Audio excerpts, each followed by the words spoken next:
Welcome once again, students. This is your faculty, Dr. Shweta Srivastava, Associate Professor, School of Management, BBD University. So, students, hope all of you are fine. So, in the previous lecture, I told you that the costing system, or to say the accounting systems, should be in consonance with the modern manufacturing system.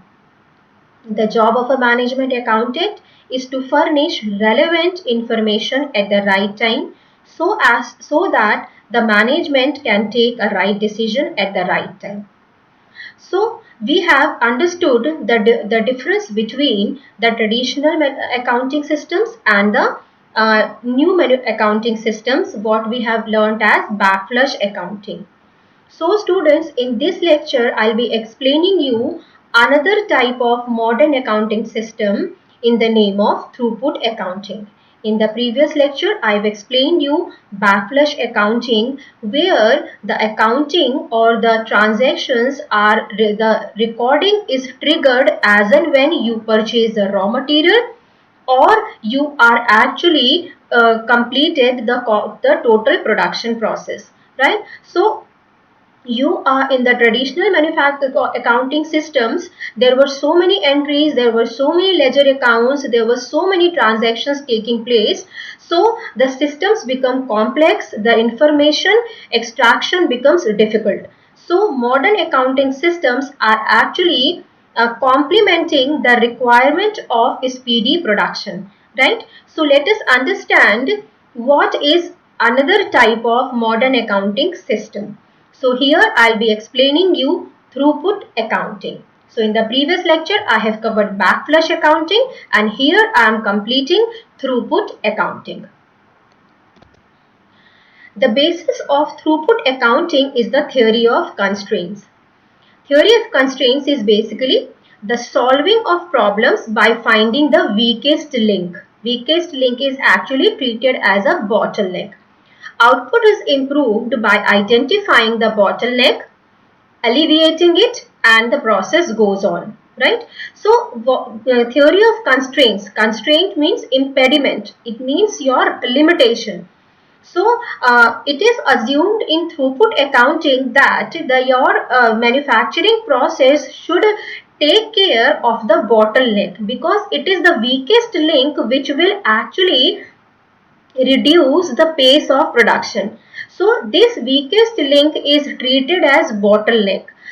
So what the engineers do, the engineers remove that bottleneck and again they will find the another bottleneck. So this process go on till the time you remove all the bottlenecks in the production system, right? So this concept was first formulated and developed by Goldratt and Cox in 1986 in the US in a book called The Goal.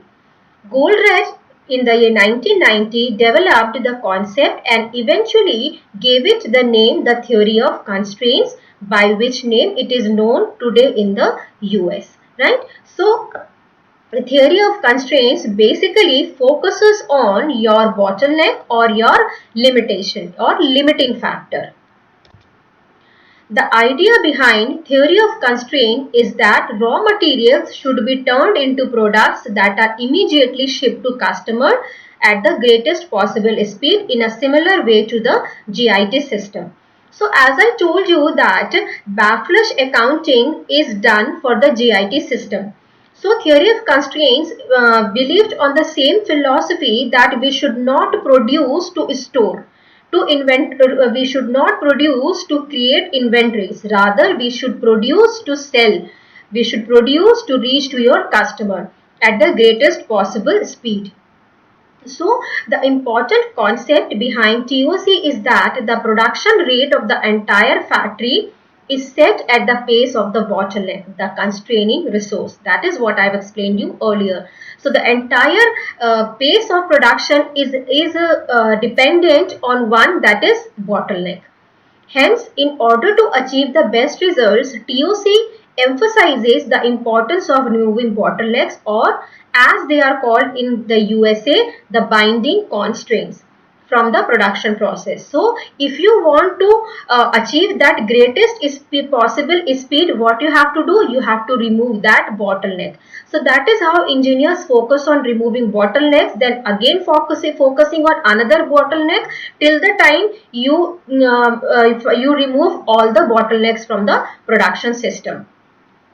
If they cannot be removed, they must be coped within the best possible way so that they do not hinder production unduly. So if they cannot be removed properly, see, removing a bottleneck means you are buying extra resources, but sometimes it may not be possible.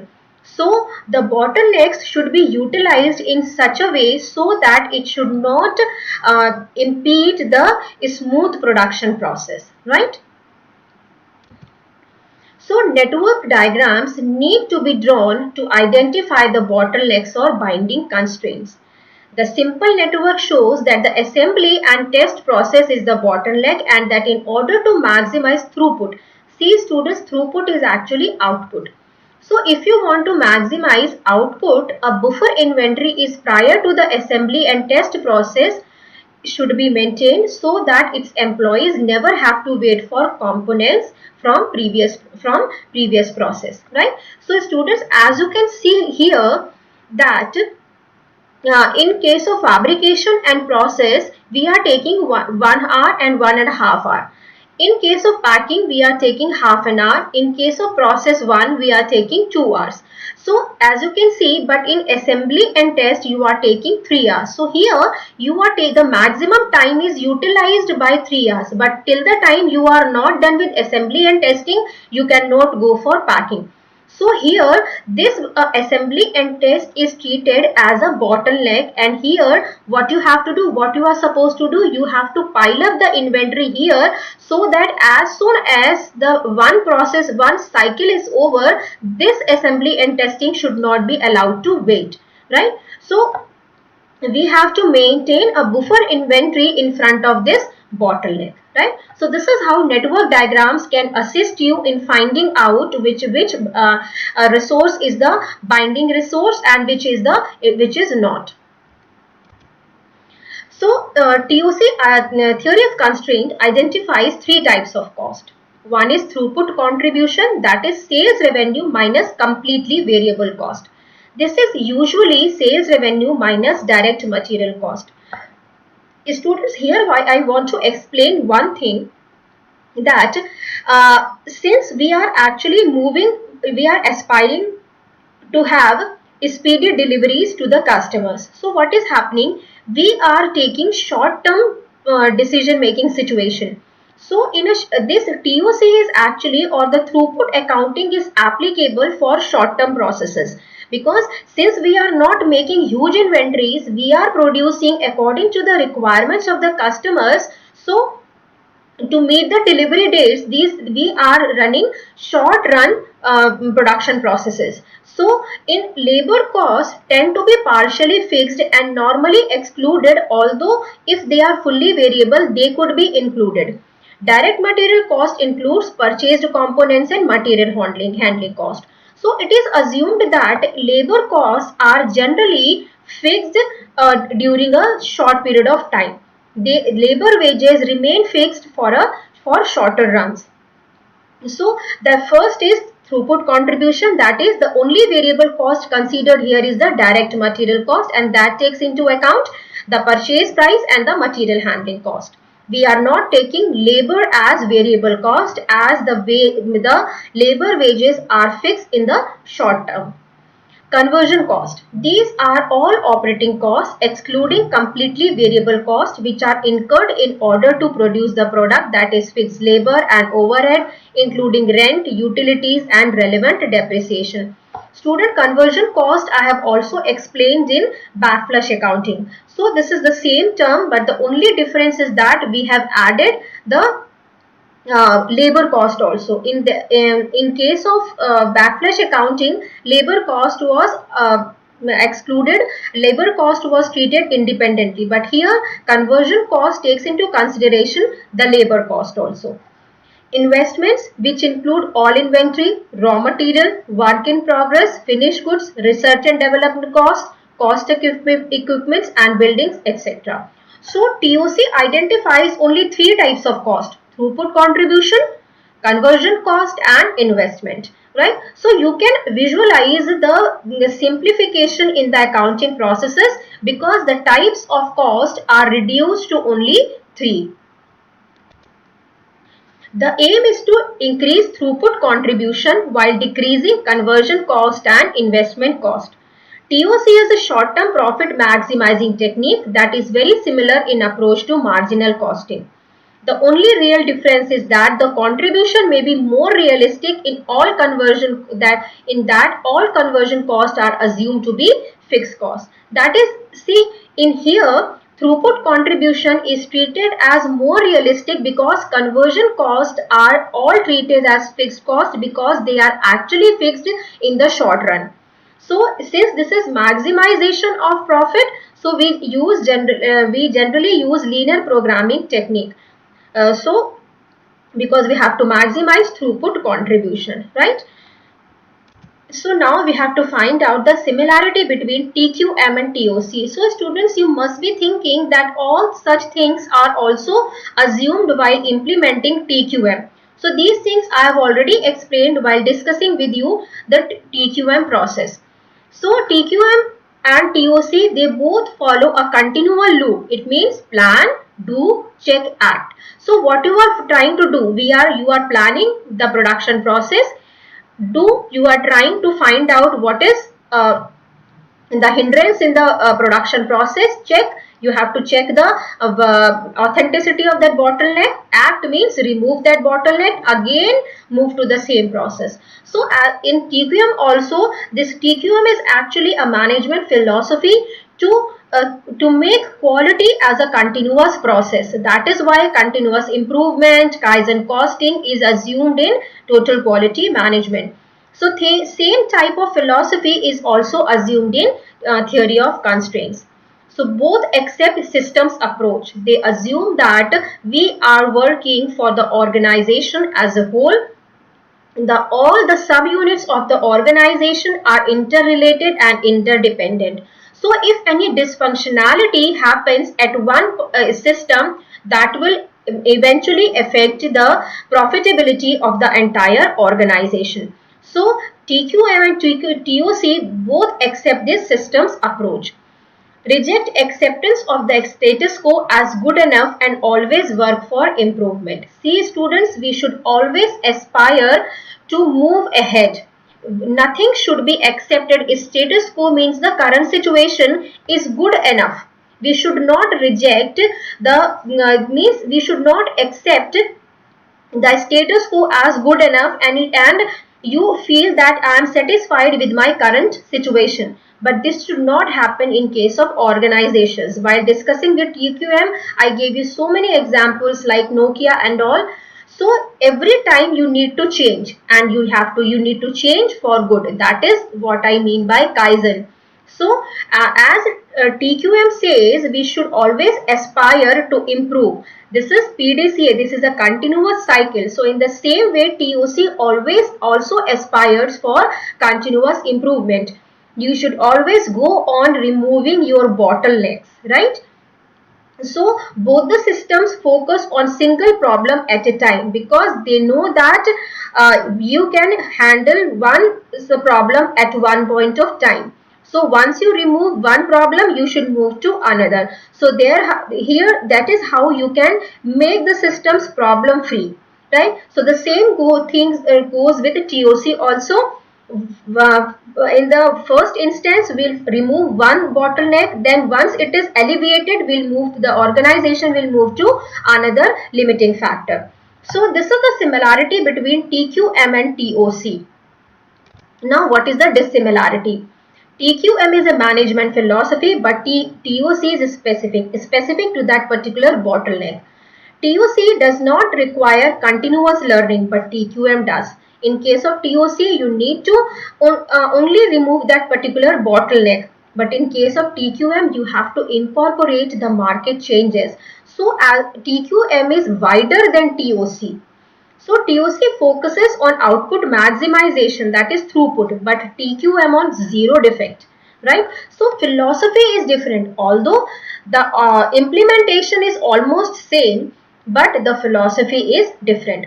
So let us students understand how this theory of constraints is used in throughput accounting. TA is an throughput accounting is an extreme version of variable costing as like TOC. It treats only direct material as variable and all labor and overhead costs as fixed. It operates through a series of ratios and differs from all other management accounting systems because it emphasizes throughput first, inventory minimization second, and cost control third, right? Throughput accounting's primary concern is the rate at which business can generate profits. In order to monitor this, it focuses on the return on throughput through the bottleneck resource. See students, you have to understand that time is money. So throughput accounting focuses on throughput maximization, that is output maximization. So output will be maximized only when you will consume less time or your operating cycles are for lesser duration. So this you can only achieve when you remove this bottleneck. So the focus is laid on bottleneck resource because it actually sets the overall pace of the production process. So throughput again focuses on bottleneck resource, and that is what we have taken from theory of constraints. So key measures in throughput accounting. We have to calculate return per time period, that is sales revenue minus material cost, that is the throughput contribution, divided by the time period. It means how much time we are consuming to generate this throughput contribution. As time plays a crucial part in the ratio, managers' attention is automatically drawn to removing bottlenecks that might cause a delay in the production process. So here you are seeing that we are giving due most importance to the time consumed in producing that throughput. So if this return per time is larger, is elongated, you will try to understand which part is actually reducing the pace of production. So this is how you can focus on bottleneck. There is nothing to be gained by measuring and encouraging the efficiency of machines that do not govern the overall flow of work. So if you are focusing on efficient machines which are not bottlenecked, what you will end up with? You are end up with huge inventories which will impede the smooth flow of production process, which will impede the smooth movement of raw material, because what you are doing, you are actually piling up the raw material, the finished goods in front of that bottleneck. So in fact, if you are focusing on these efficient machineries, what you are doing, you are actually creating you are actually aggravating the problem, because you are diverting your focus from efficient machines to from bottlenecks to efficient machinery. So the entire focus should be on bottleneck. The same goes with the production staff also. So if you have to find out which is the bottleneck resource for you, and the entire focus should be given on that bottleneck. Product return per time period ratio can be used in the same way as limiting factor ratios that are used in order to plan how many units of each product should be made in order to maximize profit. So students, if you remember, I told you while discussing with you the break-even point that if you are confronted with one limiting factor, how can we allocate our scarce resources? So this limiting factor allocation is done by finding out the contribution per limiting factor. So if any product is giving higher contribution per limiting factor, that product should consume more of that limiting factor. So the same philosophy is used in throughput accounting also.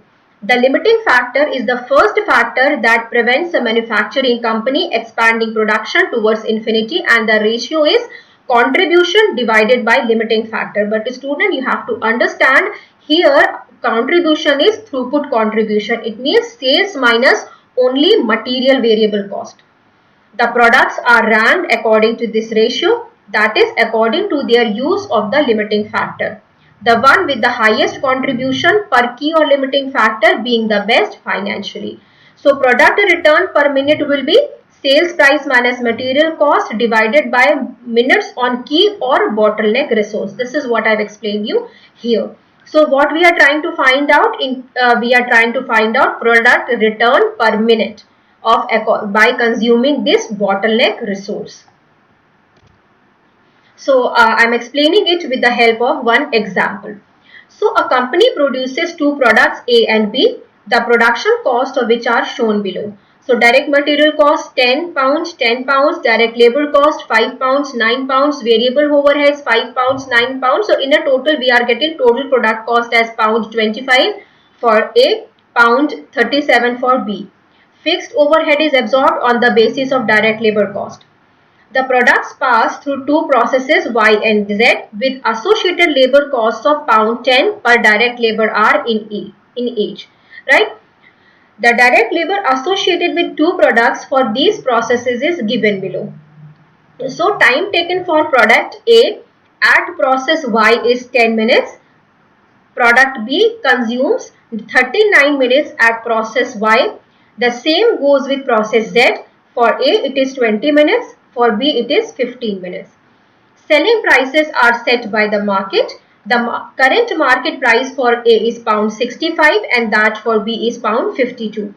At these prices, the market will absorb as many units of A and B as the company can produce. So demand is not a limiting factor. So what can be your limiting factor? The production capacity. But within that production capacity, you have to find out which is your limiting factor. The ability of the company to produce A and B is limited by the capacity to process the products through Y and Z. So Y and Z may be your limiting factor. You have to identify either Y or Z.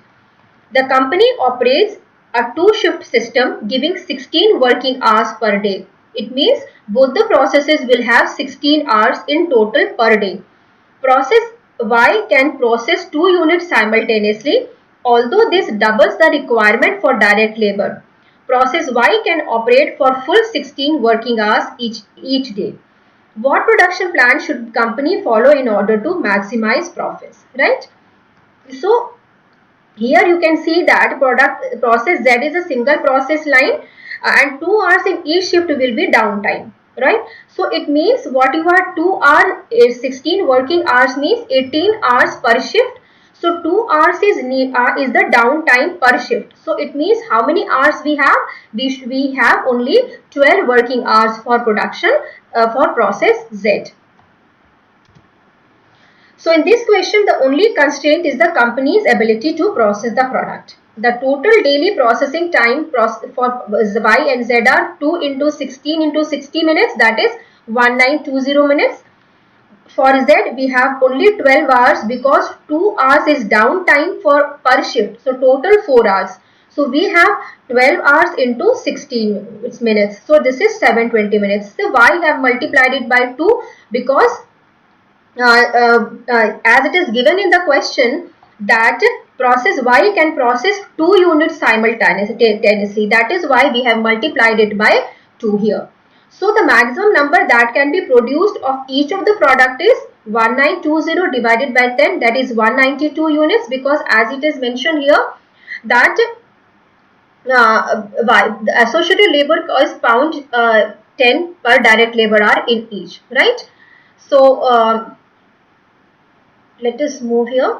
So it is 1920 for process product A, and for process B it is 20. So it is given here, right, it consumes 10 minutes and product A consumes 10 minutes at process Y and 20 minutes for at process Z. So here what I have written, so total number of hours, minutes 720. A consumes 20 minutes at process Y. So how many units can be produced? 36 units. Here 192 units. So same goes with product B. Product B needs 39 minutes for at process Y and 15 minutes at process Z. So how many units can be produced? 1920 divided by 39, 720 divided by 15. So these are the number of units which can be produced by using process Y and process Z. In case of both products, the maximum number of units which can be produced in process Y exceeds the number that can be produced in process Z. Thus, the capacity of Z is a limiting factor, because here you are producing 192 units, but here only 36 units can be produced. So, process Z can be your limiting factor. So, process Y is not a binding constraint. The problem therefore becomes one of deciding how to allocate the scarce production capacity of process Z in such a way as to maximize profit. So students, I have compared the traditional approach with the throughput approach. So in case of traditional approach, the selling price was pound 65 and pound 20 is the variable cost. As you can look at the statistics here, the direct labor cost is 5 and the variable cost is 5. So the total variable cost is 20. 10 plus 5 plus 5, that is 20. Here in we have 10 plus 9 plus 9. So that will give you 28, right? So the total variable cost is 20 in case of A, 28 in case of B. So the total contribution gained from the sale of product A is pound 45. In case of B, it is pound 24. So here we are trying to find out contribution of A per minute in process Z. So product A consumes 20 minutes and product B, so let us look at the statistics once again. So as you can see here, at product A consumes 20 minutes and product B consumes 15 minutes. So here we are trying to find out the contribution of A per minute in process Z, that is pound 2.25 and here pound 1.60. See students, I have already explained you how we are, see here we are trying to find out the contribution per unit of by consuming that particular limiting factor. Here the limiting factor is process Z. So here we are trying to find out the contribution given by these two products by consuming this process Z. So in case of product A, the contribution is pound 2.25. In case of product B, it is pound 1.60. So it is very evident that we will give the maximum possible opportunity to product A, because it is giving you higher level of contribution. So the contribution will be pound 45 multiplied by 36, that is pound 1620. So that is the maximizing output, that is the maximizing contribution, right? Because we are giving the entire time to what? We are giving the entire processing time of Z to product A. Now let us see how the difference is made in case of throughput approach. In case of throughput approach, we are not taking labor cost or variable overhead as variable cost. These all costs are clubbed as conversion cost. So the only cost which is treated as variable is only material cost. So as you can see, I am adopting the same process. The throughput contribution is pound 55 in case of product A. Throughput contribution in case of product B is pound 42. So throughput contribution per limiting factor comes out as pound 2.75 for A and pound 2.80 for product B. So as you can see, it is consuming less of minutes in process Z. So that is why it is giving you a higher throughput contribution. So what will happen? You should divert the entire processing time of Z to only B. So you can see the situation is absolutely reversed if we go with traditional approach and throughput approach. So this is how you can take a right decision, because this is more logical, this is more relevant, because in the short terms you are not going to change any other cost other than your material cost, right? So in case of marginal costing or the traditional systems, we have variances, we have standard costing systems. So let us understand how throughput cost control and effectiveness measures are implemented. So there is little to be gained if throughput and therefore revenue are increased marginally, but in order to achieve this labor and overhead cost increase considerably. See, we are focusing on throughput contribution, right? It means we want to reduce our operating cycles. It means we want to produce more. But see, we have to understand at the same time, while producing more, we should not consume labor and overhead exorbitantly. Otherwise, there is no point in producing that output because you are adding up to your cost. So, the throughput accounting ratios measures this. So the throughput accounting ratio should be value added per time period divided by the cost per time period. So sales minus material cost will be your value added. So what will be your other conversion cost? That is labor plus overhead. So here we are also focusing on other cost also. So we are not only focusing on throughput combination or contribution, we are also trying to find out TA ratio also, so that we can find out the impact of labor and other overhead cost also. So current effectiveness ratio would be standard minutes of throughput achieved divided by the minutes available. So if you are taking, if this ratio is less, it means you are not effective. If this ratio is high, it means you are effective. You are consuming lesser minutes to produce more, right? So lastly, we have to find out the difference between throughput accounting and traditional product cost systems, right? So in throughput accounting, value is added when an item is sold. But in case of traditional product costing, value is added when an item is produced. See the focus. Here we are focusing on conversion, how readily you are converting your raw material into revenue. But here the process stops only when the item is produced. Schedule adherence and meeting delivery dates are the key to working effectively. It means you have to manage time. Time is focused in throughput accounting. But here in traditional product costing, we are focusing on full utilization of labor and machine, that I've already explained you in the previous lecture also, that they should not be kept idle. And to meet that objective, what we are doing, we are using them, and eventually ending up in maintaining huge inventories of raw material and finished goods. Variance analysis only investigates why the scheduled mix was not produced. Here, variance analysis investigates whether standards were achieved. So here we are trying to find out the root problem, what is the cause of the problem. But here the variance analysis ends only after finding out the problem.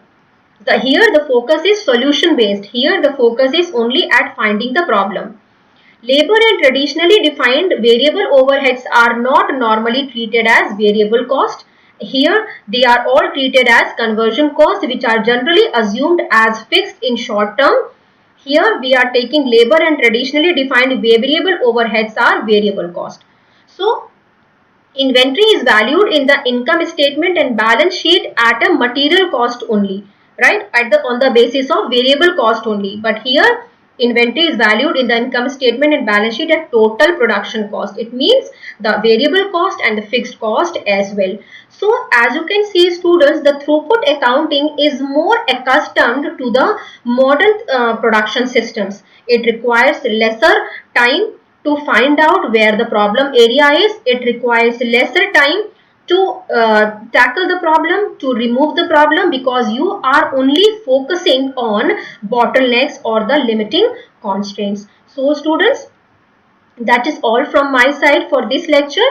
So hope you have understood the entire concept which I have explained you in modern accounting systems in the name of backflush accounting and throughput accounting. These two methods are actually developed, created just to cater to the requirements of the management, that is to produce, to give information, to give data for speedy decision making. We have to bring focus on only those areas which are critical, which actually needs any decision making process, right? So students, this is all from my side for this lecture. Have a nice time.